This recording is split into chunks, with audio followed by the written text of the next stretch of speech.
Good evening, everyone. Today is Thursday, September 11th, 2025. Welcome to our budget hearing for the town of Cutler Bay. Mr. Clerk, if you could please take the roll. Councilmember Ramirez. Here. Councilmember Lord. Here. Councilmember Duncan. Here. Vice Mayor Callahan. Here. Mayor Mearbot. Present. We have a quorum. All right. If you could all please rise with me and join me for the Pledge of Allegiance. I pledge allegiance to the flag of the United States of America and to the republic for which it stands, one nation, under God, indivisible, with liberty and justice for all.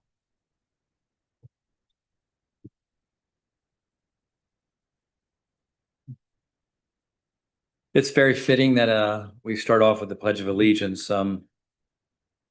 24 years ago, September 11th, 4 planes were hijacked. 2 of them struck the World Trade Center in New York, and 1 hit the Pentagon. And 1 crashed into a Pennsylvania field after the passengers fought back.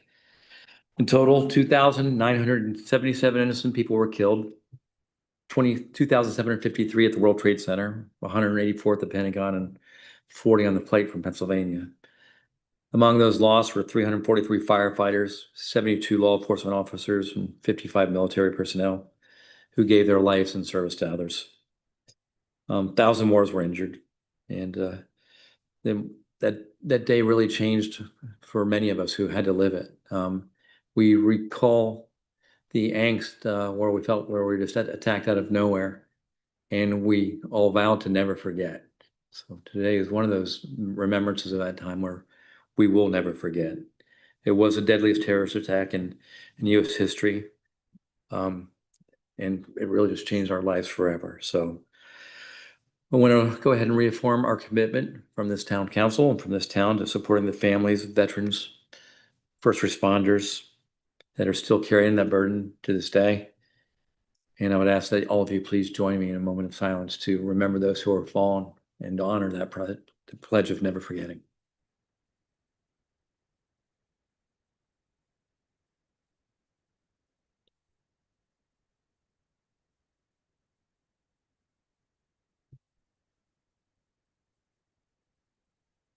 Thank you. All right, I'm going to open up this is our budget hearing. So before we get started, I'm going to open it up for public comments. So anybody wishing to speak in the public, please come forward. Give us your name and address. The floor is now open for public comments.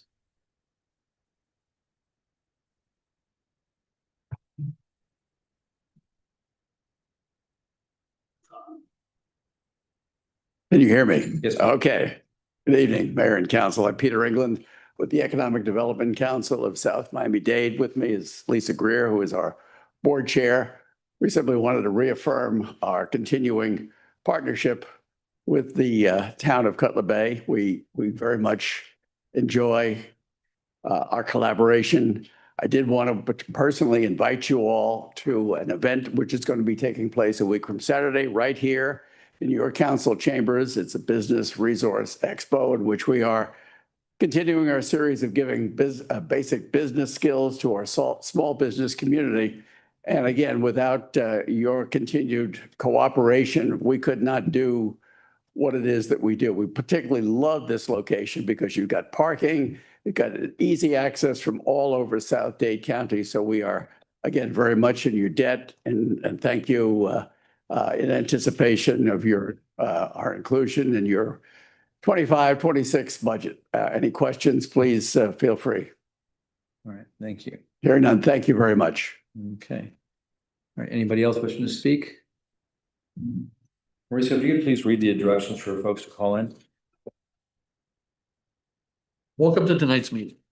The public was able to make public comments prior to the meeting, either by leaving a voicemail message or sending an email to the town clerk.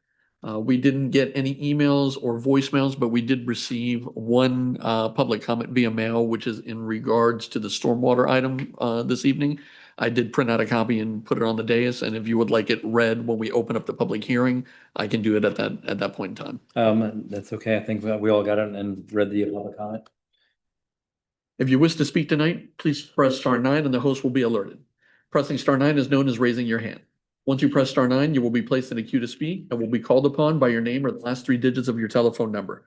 Please wait to be called upon.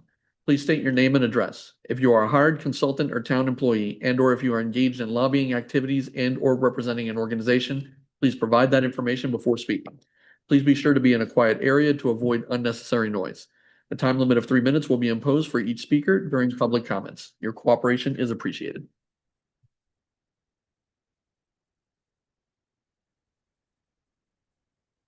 Is anybody in the queue for public comments? There's currently no one in the queue. Okay, public comments is now closed. We did have a presentation from our Economic Advisory Committee, but we're gonna go ahead, move that down the agenda just a little bit.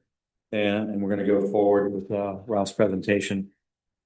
So Ralph, if you want to go ahead and if you're ready. Thank you, Mayor, members of council. I'll provide in order to be a little bit more efficient, because we're gonna have some residents here in the audience as well as online. I'll go ahead and provide just a brief presentation for our tonight's meeting.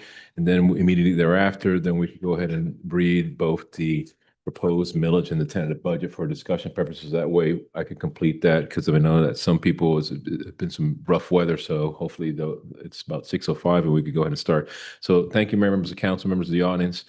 Tonight is our first budget hearing, September 11th, 2025. Just a brief overview for the folks. We're 45,000 residents, the youngest municipality in town, in the county. We're going to be 20 years old. Commercial plug, November the 8th. Saturday will be our 20th year celebration at Cutler Ridge Park from 4 to 8. So we certainly would like everyone to attend and celebrate, a lot of our accomplishments that we've done together as a community. Population, 45,000 residents. Square miles, about 10 square miles. Median age, 38. Median households, 3.35. Still looking for that 0.35, but we'll get that later. About 19,000 residents. Households. Again, residents are the first, and then we have the town council, charter officials, along with our department heads that they're all here tonight, Mayor, members of the council, and the members of the audience. So if there's any information you need from them, please reach out to them. Organization chart, as we usually put up. Most important thing we like to do is ways to communicate. We have 11 town council meetings per year. We have 5 budget combined workshops and hearings. The 3 workshops that we have, and then we have the 2 state required hearings. Today is the first of the 2 required state hearings. We also host 2 open mic nights, both in March and August. And then we also have 17 yearly signature events that we have throughout our parks. And that gives residents a nice informal way to communicate with the town staff, the town council, in a park environment versus in a town hall. Sometimes folks feel intimidated coming to town hall. We have email and calls. And also we have our direct messaging. Then we also have over 7,000 e-newsletter subscribers that we have. And we also have, again, service requests that you could look onto our website and submit a service request anytime, 24 hours a day. But most importantly, Mayor and Council, is we actually reached the 27 followers on all of our social media pages. So there's certainly ways to get the message out. So I mentioned before, we have the workshops. Our first workshop was on June 18th. It was our visioning workshop. We actually posted that after the meeting went in YouTube and broadcasted live on Facebook. We had over 187 views. Our second budget workshop was July 30th. We introduced the general fund, our proposed millage rate at that point, and we had over 36 views. And then our third budget workshop was on August the 28th. We introduced both the general fund and all of our special revenue funds, and we had over 40 views. Other community conversations we held. We also had an open mic night. We discussed in person and virtually. We discussed the millage rate, the trim notice, and we had over 1,200 views as well there.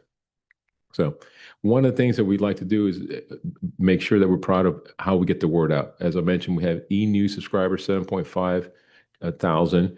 We have the Cutler Bay newspapers, the center pages. We posted on our town's main website calendar. We displayed it on both our electronic message boards. They're located on Korean Boulevard 107 and Marlin and Old Cutler Road. And also, as I mentioned before, we discussed it during an open mic night as recent as August the 26th. We also very proud of having our financial transparency portal that we have on our website that residents can just simply click on and see where the money is going, where it's being spent, the number of checks that we write, the amount that we write, and to who. All that results in one of our greatest accomplishments, that we received the prestigious GFOA Government Finance Officers Award of Excellence. We've had it received over 16 consecutive years.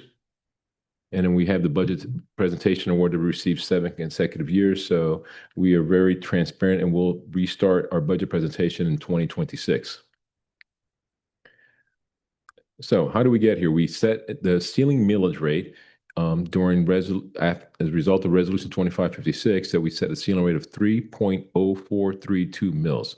What's that mean? For every $1,000 of assessed value, the residents will have a millage rate of almost 3.04 cents. How about that? Dollars per thousand. Our current rate is 2.8332. So what this did was we provided a budget hearing for both the first date, which was September the 11th today, and then the second budget hearing will be on September the 25th, Thursday at 6 p.m. at Town Hall. Our millage rate, something that we like to talk about as well. These are all the millage rates, adopted millage rates from all the municipalities within Miami-Dade County in 2024. We're very proud of that. Cutler Bay is the 9th lowest within the Miami-Dade County. And as you can see there, when you look at folks that are ahead of us, Palmetto Bay, Pinecrest, Bell Harbor, Miami Lakes, Sunny Isles, Aventura, Doral, I mean, certainly we could all sit there and say, wow, yes, those houses are worth a lot more, but we are very proud of having our millage rate at 2.8332. Our fund balance, we like to say our fund balance reserves, savings accounts that we also like to refer to, we're very proud of. You can see this graphic chart here that as of last audit, we are at 28 million, almost nearly $29 million. That was something we're very proud of for our fund balance. Even though we know that we've committed some of the fund balance for some of the soil remediation at Legacy Park, we still have a really healthy reserve. Millage rate for the last 10 years, as you can see here, all the way to 2025, it's 3.0432. That is the proposed, but as we'll walk through this presentation, and the folks that have been following us on our budget workshops, I'm going to be recommending we maintain it at 2.8332, which is the current millage rate. But again, part of the state mandate is creating that ceiling that we know we can't go over, we could always go below. Quick recap of the first budget workshop. It was a visiting workshop with the town council on June 18th. Folks that missed it certainly can see the video recording and all the supporting documents on our town website, calendar, and as well as our YouTube channel. Some of the highlights that we discussed there was kind of discussing the key initiatives moving forward with the council, some of the things that we talked about throughout the entire year. Certainly, we talked about items what we call in general government that we'll discuss later in detail, Parks and Recreation Department, and the Public Works Department projects. The second budget workshop was held on July 30th, and here we discussed and introduced the millage rate, the financials, the breakdown for each department. Again, video recording and supporting docs are posted on our town website, calendar, and YouTube channel. Quick recap of the second budget workshop. Very important, how to read the budget workshop book, which we have some here in the back, and it's also posted online. I think it's very important just how to read these forms. The millage rate ceiling discussion, as we mentioned before, the setting the ceiling millage rate, the trim notice that was explained that all the residents received from the property appraiser. And then we also talked about the COLA calculations for town staff. And then we previewed the stormwater utility fund as well in the second budget workshop. The third budget workshop was held on August the 28th. Same disclaimer, all the videos and supporting documents were posted on our town website, calendar, and YouTube channel. Third budget workshop, we recapped the second budget workshop, but now we introduce special revenue funds, special revenue projects, capital projects funds, for example, like the municipal complex, and also our stormwater utility fee. So tonight's first budget hearing. First thing is, how do we get here? The residents that are here in the audience and participating online received a trim notice from the Miami-Dade County Property Appraiser's Office. This is actually a real trim notice that we have from a resident. Thank you, Mayor. We actually have there the notice, the trim notice serves as your meeting notice for the public hearing, which you clearly sit there and say, it states September the 11th at 6 p.m. at the town council chambers. So, interesting fact that I like to always talk about, this is right from Miami-Dade County Property Appraiser. This is the average values of all the municipalities of the homes, taxable value, Cutler Bay. Here it shows that we have taxable value. Average home in Cutler Bay is $205,000. Now I tell people all the time, I said, let me know where are those? Right? Where are those? But so I just, yeah. So you can see that I heard somebody from the audience say, I'll buy a couple. So absolutely so. But again, this is right from the property appraiser's office. That's why I was like using a real notice. So here we go. This is a real notice. So property worth 140,000, assessed value of 140,000, last year's millage rate of 2.8332. Taxable value is 85,000 when you take away the homestead exemptions. So this particular individual paid $241 last year to the town of Cutler Bay. So same individual, same home receives the property appraiser. As you can see there in the column, last year's taxable value, 85,000. Last year's millage rate, 2.8332, $241. Remember that 241 there? There's a 241 on that column number 2. This year, that property was assessed at was 88,000. Using our rollback rate with 2.6471, that homeowner would pay $234 compared to the 241 last year. Based on the ceiling millage rate of 3.0432, this same homeowner would pay $270. So how's that breakdown? I know it's a lot of numbers at one time. So I said, you know what? Let's do it this way. We have last year's taxable value, millage rate, $241. Based on the proposals that we're going to discuss tonight, town manager's proposal of 2.8332, which is less than the ceiling, this homeowner would see a tax increase in terms of real dollars of $9.48. This is using our current millage rate. But you know what? Let's say we go all the way to the ceiling. This same homeowner, property value is 88,000, the millage rate of 3.0432, the ceiling rate, this same homeowner would see then experience a increase of $28.12. So I think it's important to understand how to read that form. And in fact, just before the meeting, I was speaking to some of the gentlemen here, and I'm glad to see that you're following along we have some folks in the audience following on the training notice, because it is intimidating if you don't know how to read it, but that's what we do for a living. Again, disclaimer, we don't assess the properties. We don't put the value on there. We just put the millage rate. So millage rate discussion, Mayor, members of council, as we talked about before in our budget workshops, the ceiling millage rate would be 3.042. The budget surplus would be, if we adopt that, would be over $1 million surplus. However, town staff is recommending keeping the current millage rate of 2.832. The lower millage rate would reduce the surplus by $860,000, providing some savings, but leaving a remaining surplus of a budget of $168,000. Now, how do we get here? If the folks that are following us online, this is a result of some of the council changes that we did throughout the budget workshops. There were some items there that we discussed during the second and third budget workshops. We've incorporated that into the tonight's budget presentation. So I'm very proud to say that we, as your town staff, are presenting you a proposed budget, keeping the same millage rate of 2.8332, even with a surplus of $168,000. So how to read the budget book. The budget book, folks in the audience, we have some in the back, but it's also the entire 128 pages is online, very visible for folks to see it if they want to follow online. And we also have some hard copies in the back of the room. We break it down by table of contents, the executive summary from the town manager. If you want to just get a quick recap, you can read that executive message there, but then we go into the different departments in detail, and then we go into special revenue funds. So September 11th was when is our first budget hearing, which is tonight. How to read the book. We also have what's called a fund balance reserve policy memo that both myself and the finance director signed, and we'll talk about that in a little bit. And then we also have, per our charter, the millage cost per department.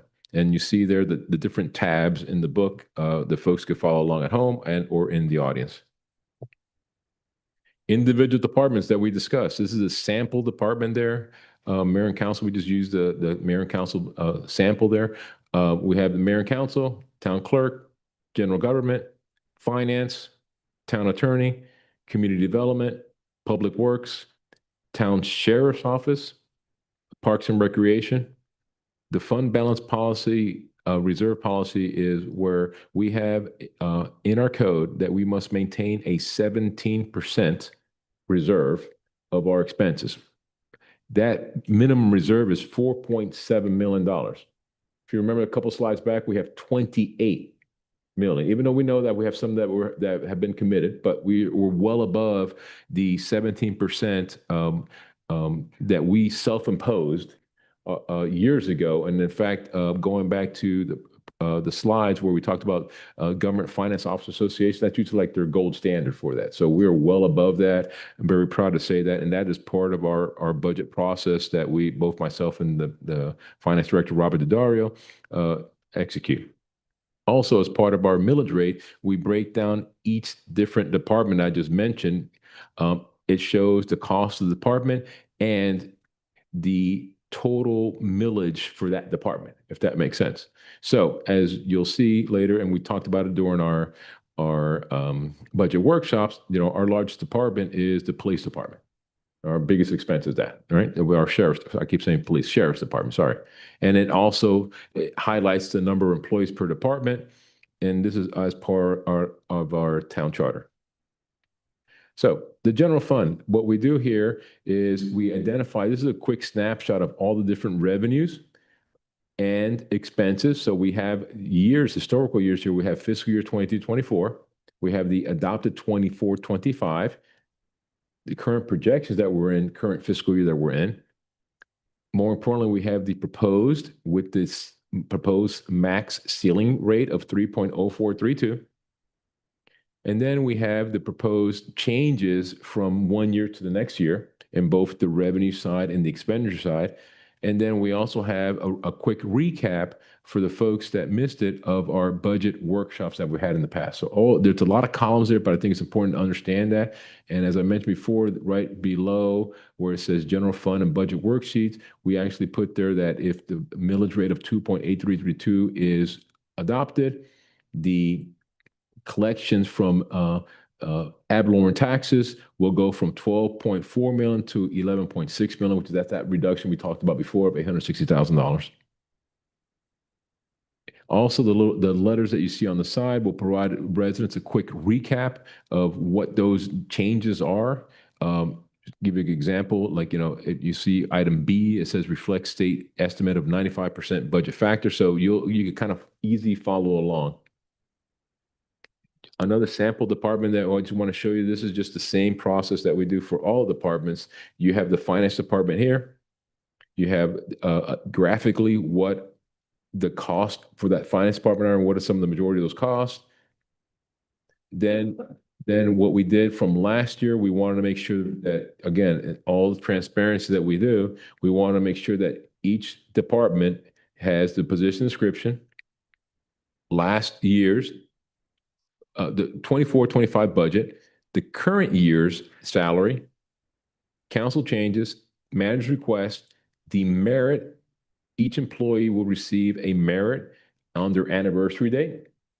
The COLA, which will comply with our current resolution, that'll be a lump sum COLA.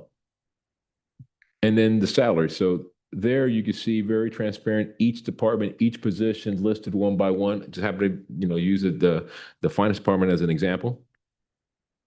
And then we have detailed worksheets. So this one here, as you can see right next to the arrow, is object code 32, which is accounting and auditing services.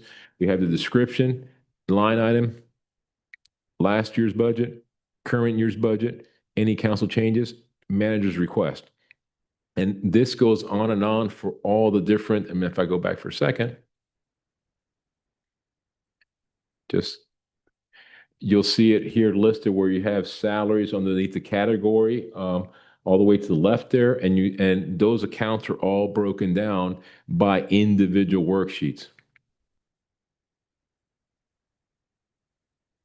And as I mentioned before, during the council workshops, councils and for the folks in the audience, these are the exact worksheets that we fill out, that department heads fill out, and we're very transparent. Each object code is identified there. So with that, Mayor, that completes my presentation. I know we could go into other items, but I just want to provide you a brief presentation. All right, thank you very much. Before we go any further, Mr. Clerk, if you could please read both resolutions 11A and 11B.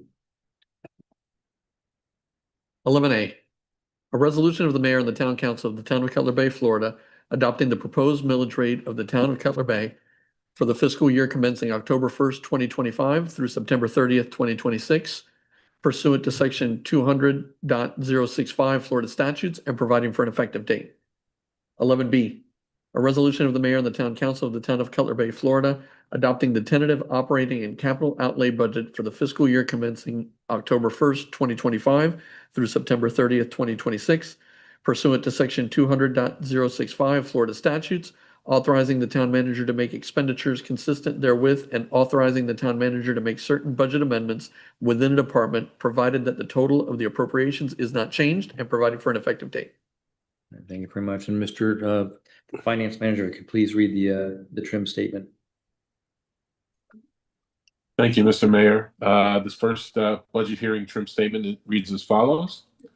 The proposed millage rate of the town of Cutler Bay for fiscal year 2025-26 of 3.0432 mils per $1,000 of assessed property value within the town of Cutler Bay is 14.96% greater than the rolled back rate of 2.6471 mils per $1,000 of assessed property value. Ad valorem taxes are being increased primarily to help provide for operating expenditures required to maintain current levels of resident services, including police services, reflecting the increases in those costs due to current economic conditions and inflationary trends that are anticipated to continue in the upcoming fiscal year, and for police services, reflecting negotiated union contract costs. Additionally, provision is being made for soil remediation efforts at Blue Heron Park and Legacy Park. All right. Thank you, Robert. I do appreciate that. And again, to the public, again, that those are legal requirements to read the trim notice, and it is read at the the ceiling rate, which doesn't necessarily mean what we will adopt tonight.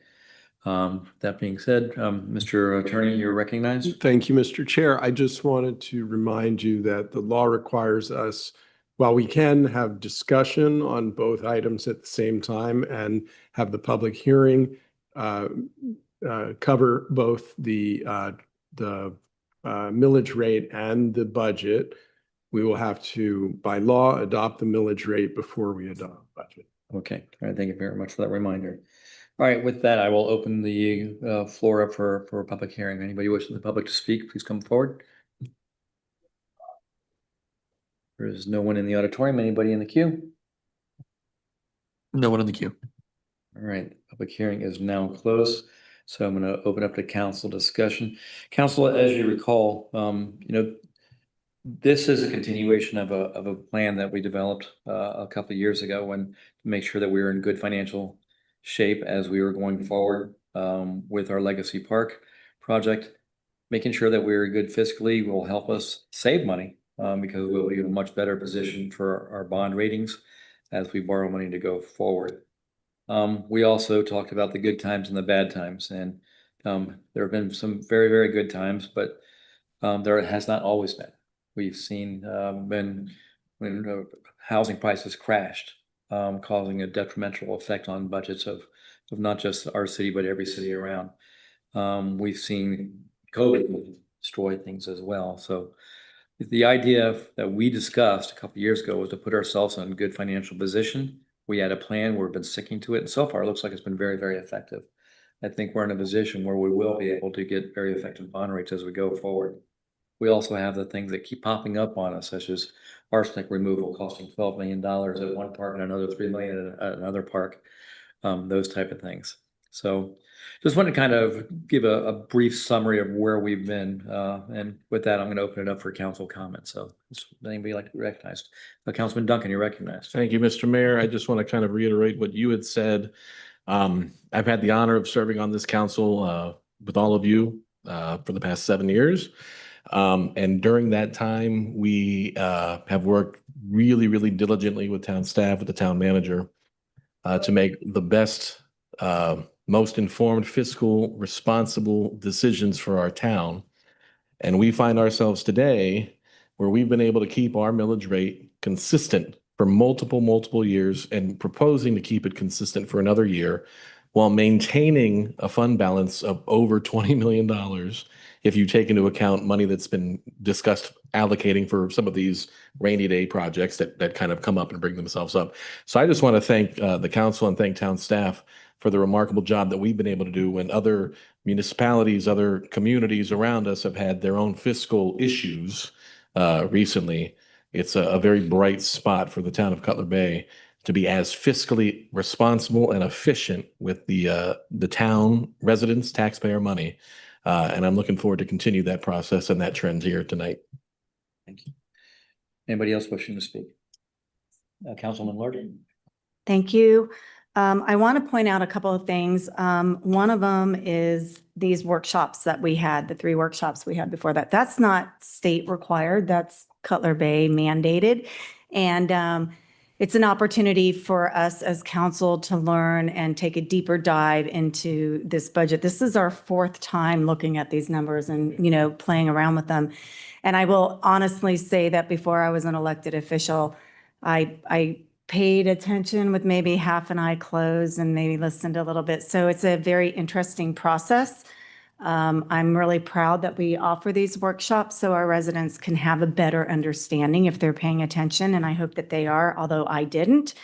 And I also want to point out, again, talking about our fiscal responsibility, we say this all the time up here, but for those of you who haven't heard it, the Florida House of Representatives did deem us the #1 fiscally responsible government of our size. I'm very proud of that. And I think the work that we have been doing and continue to do shows that we're going to continue in that path. Thank you. Thank you. Anybody else? No? All right, thank you. And Ralph, that's also goes to you and your staff for doing that. So we've discussed the millage rate of the ceiling, and we've also discussed maintaining the proposed millage rate at what it is, which is 2.8332. So I'd like a motion from the council on what they would like to do with the millage rate, with a motion to adopt proposed millage rate.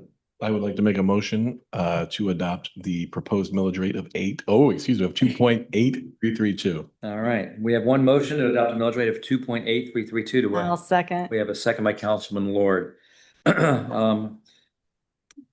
So Robert, could you please read the trim statement with the updated millage rate, please? Sure.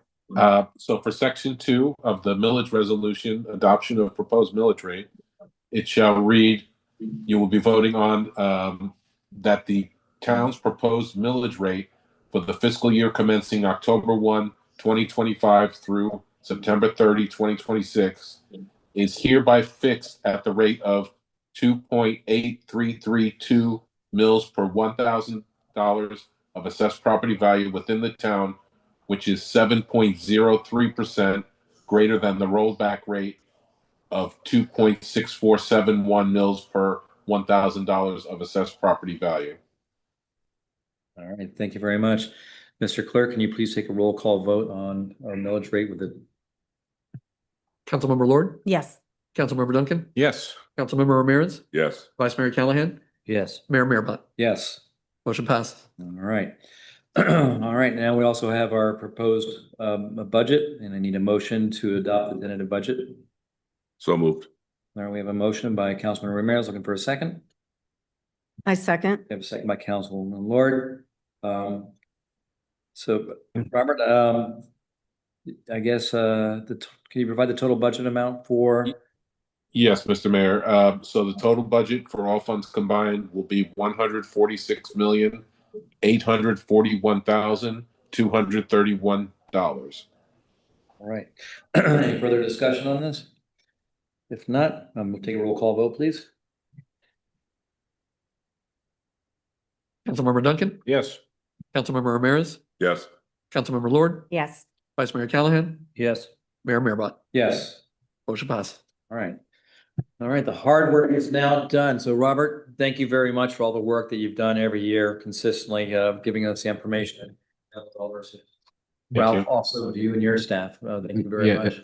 Thank you, Mayor. And I think it's something that I'd like to also announce, because we did it through the workshop, thank you, Mayor and council members, because I know we have individual meetings that we discussed, several hours doing a deep dive on each of the books. So maybe a lot of the folks in the audience don't see that, but we do meet individually and discuss those matters, and that also helps a lot. And also, kudos to the department heads that are all here tonight, because, we treat this just like it's our money, Mayor and members of council. So thank you. And we all do, and I just want to say again, how honored and proud I am to work with this council who keeps their eye on the ball, knows what's important and focuses on that. And, that's the reason our budget is in good shape. That's the reason that the Florida legislature did recognize us being the most efficient city for cities our size in the state of Florida. So I just want to say thank you to all of you for working together like we do to serve our citizens. So with that, we will now move on. I made the Education Advisory Committee sit back while we did this work. So I'm going to go ahead and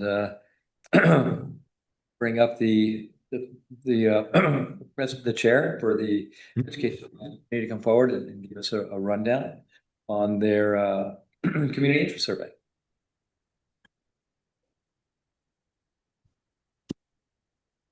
Good evening.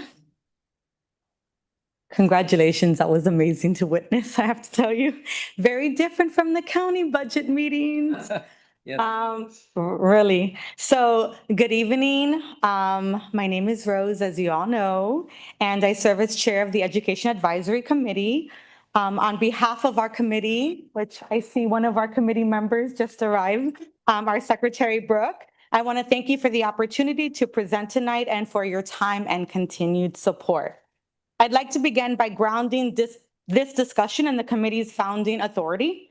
Resolution 14-05, Section 2 states that the EAC exists to study educational needs in our community and make practical recommendations to the town council. This is our charge. Now, how do we fulfill that charge? As a community psychologist, I can tell you that the most credible and responsible way to study community needs is through data. Data doesn't replace judgment, but it informs it. And one of the most widely accepted, low-cost, and effective methods for gathering data is a brief, anonymous community survey.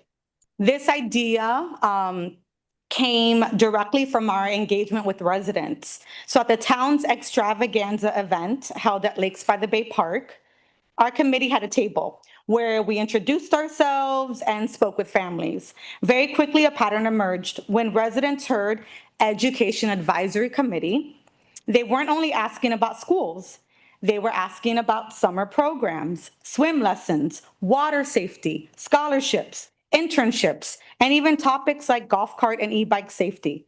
Parents were eager to talk about the needs of their children beyond the classroom. That experience told us something important. When our community hears education, they're thinking about the broader ecosystem of learning, growth, and safety that makes Cutler Bay not only a great place to live and work, but a great place to raise and educate children. If we want to deliver on our mission, we need to capture those voices and translate them into actionable recommendations. That is why we developed the Community Interest Survey. Residents who take the survey will see a checklist of topics, including water safety, online safety, teen driving, to give a concrete, you know what, that's okay, I'm not gonna go there, just for the sake of time. So how will it work? The survey is short. I believe you have a copy of it. It's voluntary, it's anonymous. It will be open to Cutler Bay residents, parents or guardians of children who attend school in town, and community members interested in youth and family programs. We will distribute it through town communication channels and school partners to maximize reach. What does success look like? Success is a clear picture of the top priorities our families identify. It is having data to guide near-term programming to shape, for instance, the Education Summit agenda that we have every year, and to bring back to this council, your council actually, in the form of recommendations aligned with what parents and children say we need most. We know we will hear, I think this is very important. We know we will hear needs that we as the EAC cannot solve. But even knowing what those needs are is invaluable. It allows us to acknowledge them, share them transparently, and explore how the town and its partners might respond. So with your approval, we will launch the survey, gather results, and return with a summary and propose next steps. Thank you. I want to commend Dr. Martin and the rest of the education advisory for the hard work and dedication that they show day in, day out, week in, week out for putting together this survey. It's something that they've been kicking around for a while now. And I think that with the town council's support and allowing this to go forward, it will provide invaluable data that will inform the committee, that will then also inform us as a council to make the best decisions for our town's students and school-age children. Thank you. Thank you, Dr. Martin. That was very informative. And the Q&A that you gave us to look at, I really wish I had like before tonight because it answered all my questions that I have here. So thank you for that. Of course. I'm gonna quickly add to your presentation. I'd like to dumb it down a little bit for those who don't know. I was one of them. I didn't know how this committee began when I was first being briefed on the study. My very first question, because I didn't have the understanding with what you are charged to do, the full understanding, I had a general idea was, wow, does this survey actually, is this an overstep? Are they reaching here? Please, town manager, give me the history of this town in paper because I like to research these things. So quickly, just for the residents who don't know, in 2007, this committee was formed, but it was originally called the Charter School Committee. In 2011, we changed the name to the current name, and we expanded the jurisdiction to cover all the public schools in Cutler Bay, which was very wise. Like you just said in 2014, that resolution allowed the town manager to enter into an educational compact agreement with Miami-Dade County Public Schools, which I reviewed as well. And then this current council, as we are seated now, we entered into a resolution in 2023, which allowed the town manager to renew that compact. So why do I do this research? Because I need to know what you guys like really need the meat of what's going on in the history of it. And let me just say, for the record, those of you who don't know, most of you here who attend the meetings know, and you, Dr. Martin, definitely know that I am data-driven as well by my mere day job. I'm a paralegal. I collect data, I analyze data, and then I give recommendations to the attorneys based on my analysis of the data, right? So I love surveys. This is your way of collecting data. Mine is by doing subpoenas. But so I learned in my research that one of the things you're charged with is to make sure the health, wellness, and safety of our school community is addressed. And you guys align very well with that. This survey aligns very well with it. My only question one question is, have we reached out to Miami-Dade Public Schools to see if they've done a similar survey? Are we maybe duplicating efforts, or is this merely designed just for Cutler Bay? And that's fine if it is. I'm just, yeah. Yeah, no, that's a really great question. And I can tell you, while I haven't directly reached out, because I've worked in data and prior to even my current role, I did program evaluation, and that's all I did. I know, generally speaking, that the Miami-Dade County Public Schools, it's not disaggregated data. So it's very county-wide data. It's very generic data. And so I think that's why this is important, because, like, for instance, I wouldn't think of swimming safety. I wouldn't think that that's a question that the residents were really interested in. Now, granted, the extravaganza was right before summer, so people are thinking about summer programs and swimming. But I think the purpose of this is to have something that is really identifiable and specific to the town of Cutler Bay, because the town of Cutler Bay is unlike any other, right? It's true, we are. So I can almost say with certainty, I can't say with 100% because I've not reached out directly, but I have worked with countywide data a lot, even for my day job, and they do not disaggregate data that way by zip code. Just to clarify, so at each Education Advisory Committee meeting, we do have representatives from Right. both Yes. South Region of Miami-Dade County Public Schools, as well as School Board Member Santos's office.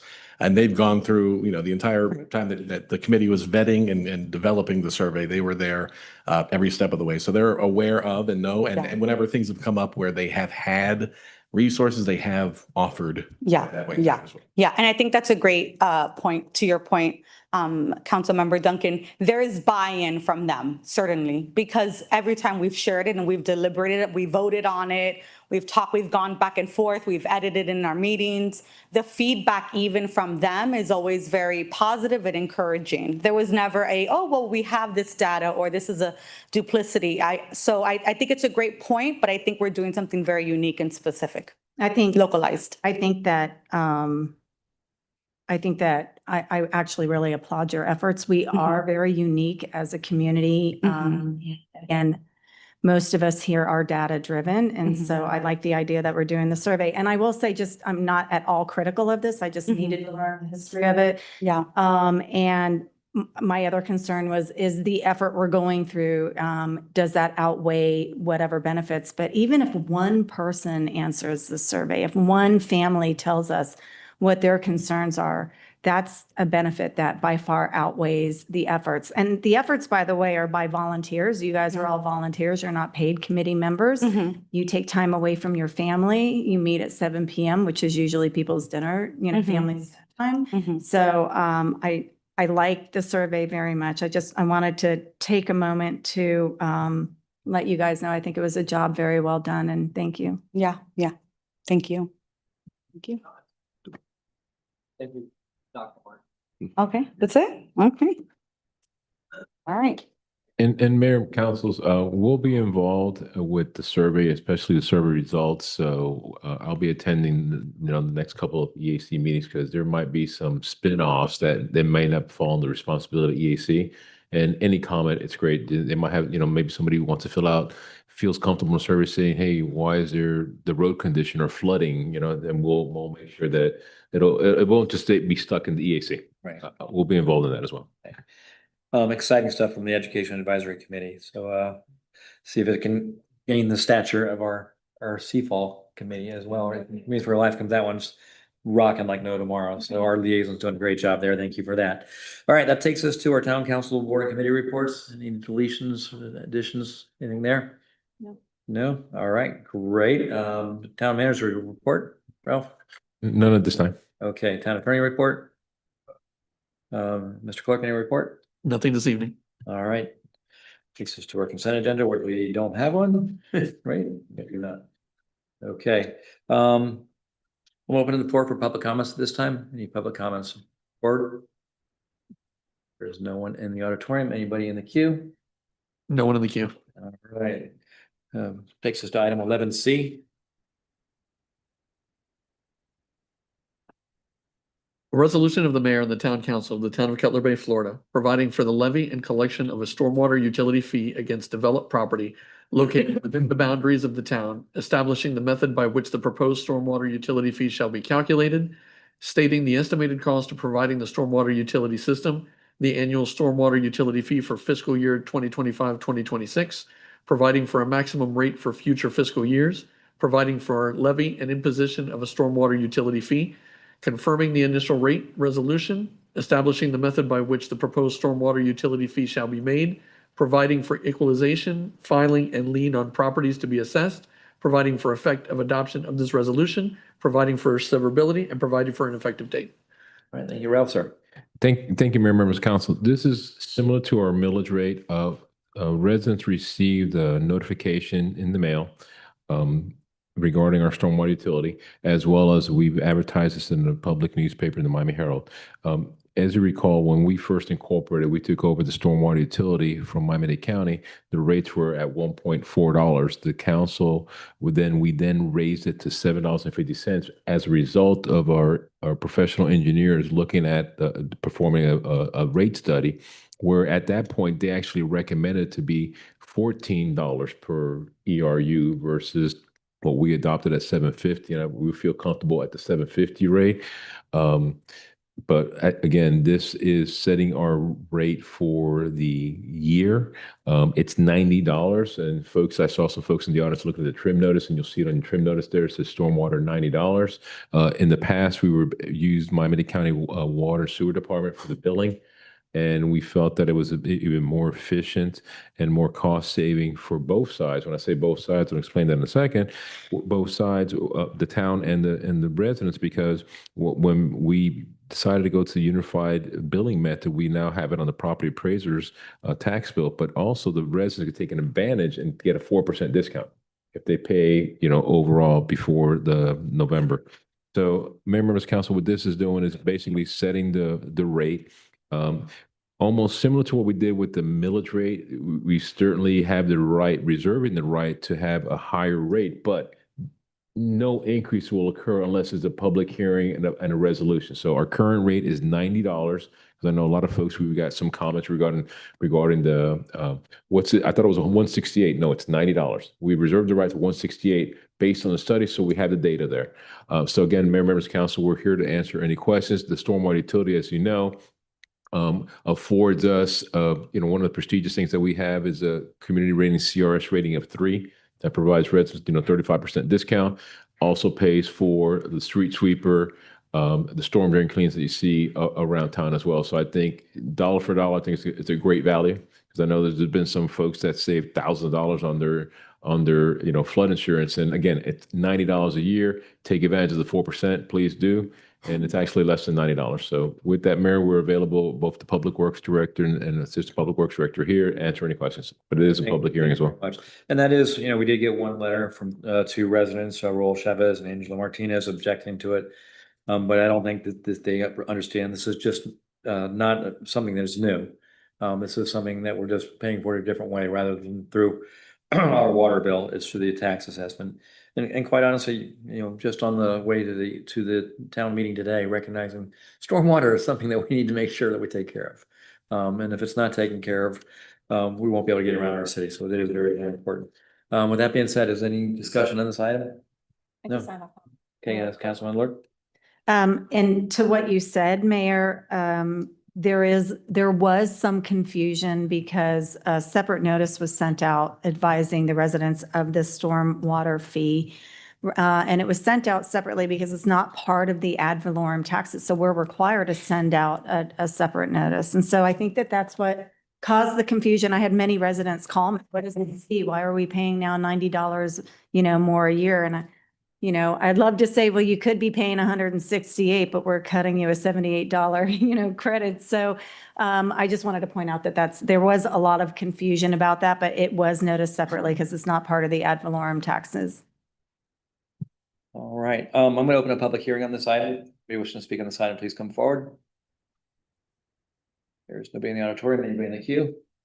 No one in the queue. Any further discussion on this item? Looking for a motion? So moved. We have a motion by Councilman Lord, looking for a second. Second. Second by Councilman Ramirez.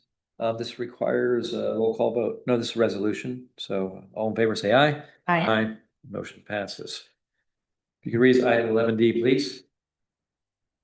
A resolution of the mayor and the town council of the town of Cutler Bay, Florida, designating property located at 21900 Southwest 97th Avenue, Cutler Bay, Miami-Dade County, Florida, 33189, and identified by folio number 36-6016-027-0010 as a brownfield area pursuant to section 376.802A Florida statutes for the purpose of rehabilitation, job creation, and promoting economic redevelopment, authorizing the town clerk to notify the Florida Department of Environmental Protection of said designation, and providing for an effective date.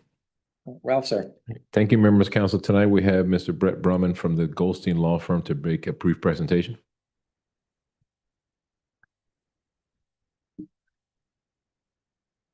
Good evening, Mayor, Vice Mayor, members of the council, and town staff. My name is Brett Brumman with the Goldstein Environmental Law Firm. Here's a town consultant.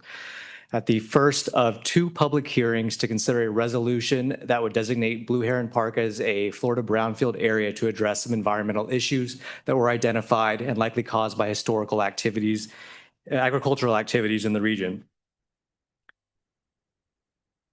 This public hearing and this designation was advertised through a notice published in the Miami Herald local section on August 31st, as well as notices posted at the park on August 11th.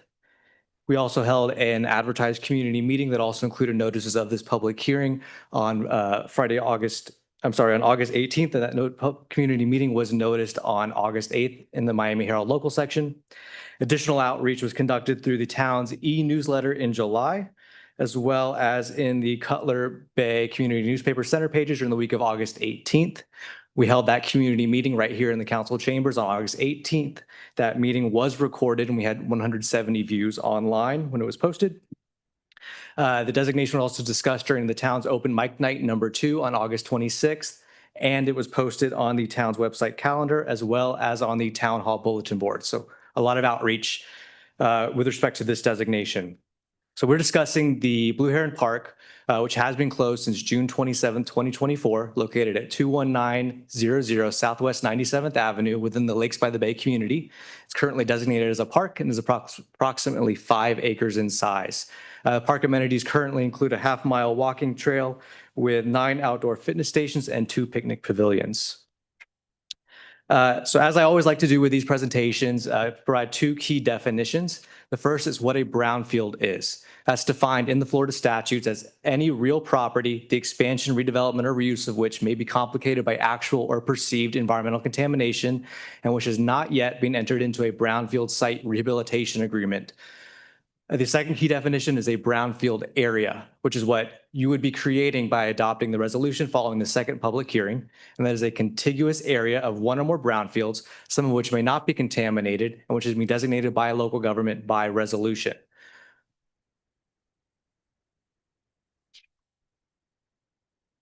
The property, the Blue Heron Park, there was a long history of agricultural uses in this area of South Dade. Gradually, the land uses turned over to residential uses, but those impacts from the agricultural uses did remain in the soil and groundwater, as we've seen in other locations in the town and across Miami-Dade County. The park in particular was gifted to the town when the town was founded by the Lakes by the Bay Community Development District for use as a public park.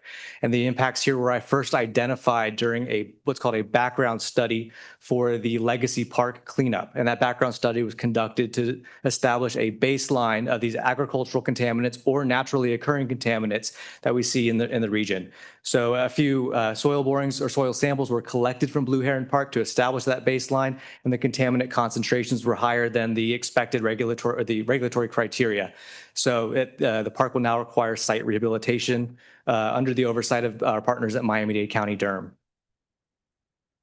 So our primary contaminant here is arsenic in soil, which is both naturally occurring in Miami-Dade County, just as a result of the natural geology and the natural history of the region. It's also a component of historically used pesticides and herbicides. So those were applied widespread across the county, and those contaminants will remain in soil until removed. So it's not a surprise to see this in Miami-Dade County or in this area, Miami-Dade County, but it is something that does need to be addressed. So our remedial approach here is excavation of the soil, the impacted soil above the water table, and replacement with clean soil that will be imported to the site from a Miami-Dade County quarry. During that process, we will protect the existing 296 trees that are already located at the park. Also during that process, dust control and dust monitoring will be conducted with dust monitoring stations located strategically in the park. Work will stop if the dust ever reaches above a certain threshold. The site will be wetted down, or we'll wait for the wind to die down to keep that dust from being mobilized. Following the work at the park, groundwater will be monitored for 1 year after excavation to identify any groundwater impacts. Currently, we don't see any groundwater impacts, any contaminants in the groundwater, but after that excavation, things tend to get stirred around. So there will be a groundwater monitoring program for at least 1 year just to establish to Miami-Dade County DERM that there are no new groundwater impacts that will need to be addressed as well. However, that's unlikely. As a result of the remediation at the park, an enhanced master plan can be implemented with improvements to the existing park, including the reinstallation of the 9 outdoor fitness stations, a new and expanded rubber walking path, as well as 2 new picnic pavilions to replace the picnic pavilions that were already there. We expect the work to start no later than November of 2025, and the town is currently finalizing bid documents and plans to get competitive sealed bids from contractors. And After this work completes, we expect the park to reopen by late 2025 or early 2026. The town of Cutler Bay is quite familiar with Florida's Brownfields redevelopment program. But as a reminder, this is a state-funded environmental rehabilitation program that allows owners of property that is contaminated from historical uses and that property owner did not cause that contamination to receive state-funded voluntary cleanup incentives. Annually, a project can receive up to $500,000 per year as a partial reimbursement for cleanup costs. And there are also bonuses available at the end of the cleanup process. And I'll go over what those bonuses, the total expected financial incentive that is available to the town in a moment. As I mentioned, the town has used this program in the past at the Care Zones Legacy Park cleanup. So far to date, the town has received $263,000 in Florida corporate income tax credits that have been sold at a rate of about 90 cents on the dollar. And this is a program that is available every year that cleanup costs are incurred. There is no limit on the number of years you can claim these benefits. The designation process for local government-owned property is set forth in Florida statutes. It requires consideration of 4 factors before approving a resolution to create the brownfield area. The statute does not require that you make any particular finding as to these factors, merely that you consider them. So those 4 factors are: first, whether the area warrants economic development and has a reasonable potential for it. Second, whether the proposed area is reasonably focused and not overly large in geographic coverage. Third, whether the area has the potential to interest the private sector in participating in the rehabilitation. And fourth, which I think is key here, whether the area contains sites or parts of sites suitable for limited recreational, open space, cultural, or historical preservation purposes. So again, you're not required to make any finding as to these factors. However, you are just required to consider them, especially in light of the property's current use and the proposed continued use as a park. And to close, I just want to reiterate, this is a great opportunity for the town to mitigate an environmental issue, the cost for addressing an environmental issue that the town did not cause and the town inherited.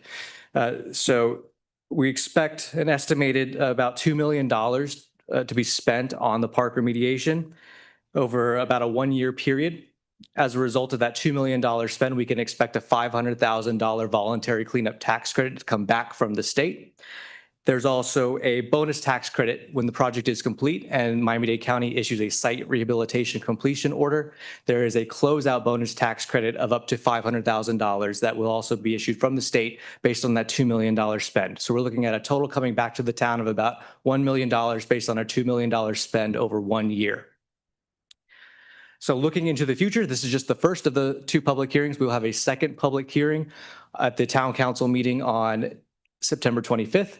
And then after that hearing, if the council approves the resolution, the town will then be able to enter into a brownfield site rehabilitation agreement, which is a voluntary cleanup agreement with Miami-Dade County. It does not impose any additional obligations on the town. It really just identifies that the town is voluntarily addressing a problem that it did not cause, and will allow Miami-Dade County to oversee the project and allow the town to receive these voluntary cleanup tax credits from the state. And our deadline to do that would be December 31st, 2025, to recover any of the initial assessment costs that have already been incurred in 2025. And if any of the physical work begins before the end of the year, the town will also be able to recover those costs as well. And I'm available to answer any questions. Thank you. Well, thank you very much. Council, do we have any questions on this? All right, Councilman, you're recognized. Hi, Brett. Thank you again.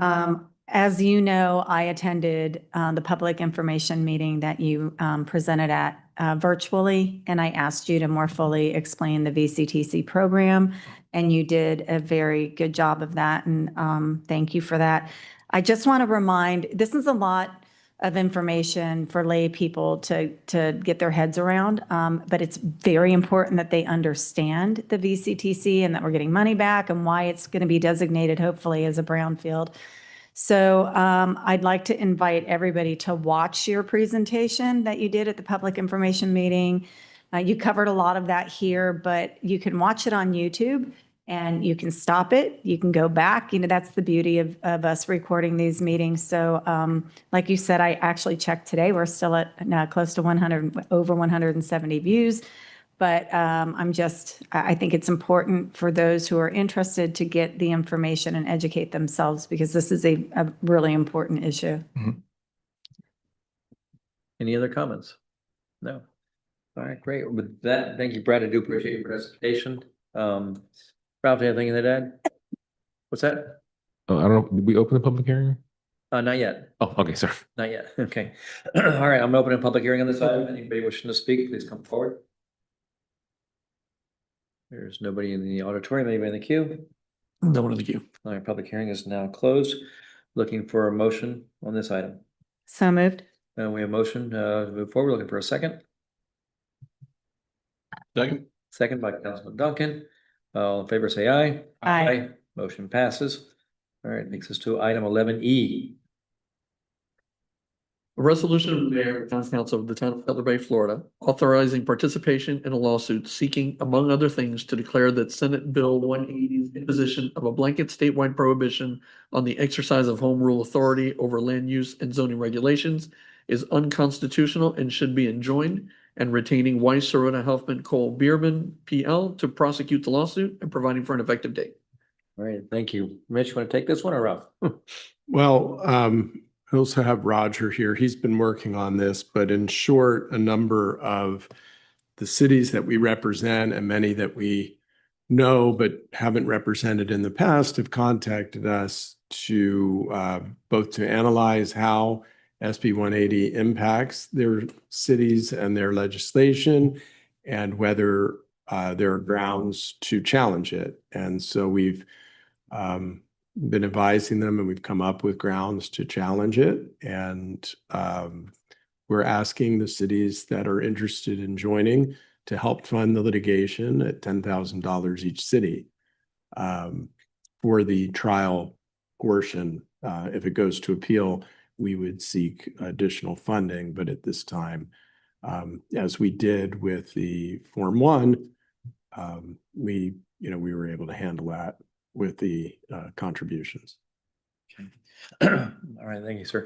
Council, as you know, it's taking away local government's rights to basically decide the direction of your own city is very, very important. We're the ones that are closest to our people. We know what they want, what they need. And we also have to balance that with the needs of the business community, developers, and and everything and join together. This bill kind of makes that harder for us to do that. It also creates a broad brush and takes away the ability, the small individual requirements in each city. So, but I'll open this up for comments for anybody comments. If not, I'm looking for a motion. Okay, Councilman Lord, you're recognized. Thank you very much. Okay, so Senate Bill 180, that, smacks in the face of local voices, local choices. When we recently were up in Orlando at a Florida League of Cities conference, and in running from seminar to seminar, we ran into Matt Singer from the league, who is a legislative advocate, and we had a detailed discussion with him about SB 180.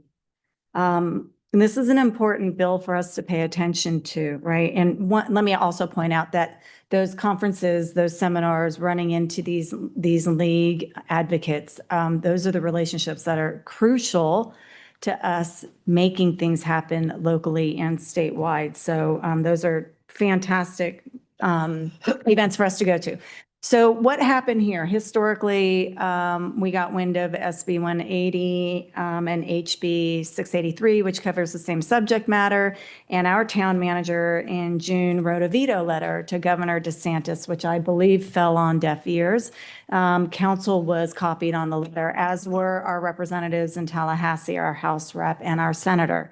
So, and like the mayor says, to mirror what he said, SB 180 potentially will strip local government their control of resiliency planning, which would be catastrophic to us with our current CRS rating. That's part of our resiliency planning. And I'm, uncomfortable and nervous about that. But what was the result of the letter other than falling on deaf ears for Governor DeSantis?